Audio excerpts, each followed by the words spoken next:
hearing this freaking lady go off on kids because they don't freaking get this crap. If you would just get up and teach them instead of handing them a freaking packet, yo. There's kids in here who don't learn like that. They need to learn face to face. You're just getting mad because I'm pointing out the obvious and you're wasting my time. No, I'm not wasting your time.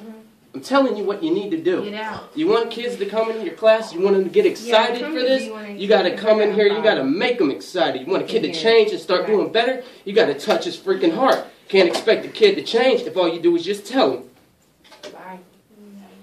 You gotta take this job serious. This is the future of this nation.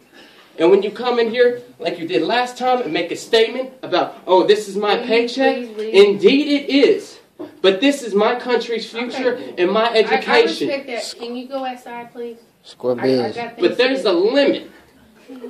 When I'm not bitching, but simply making an observation. Okay. And now I will leave. You're welcome. Good, bye. And if you would like, I'll teach you a little more so you can actually learn how to teach a freaking class. Because since I got here, I've done nothing but read packets. So don't try and take credibility for teaching me jack. Just go. Bye.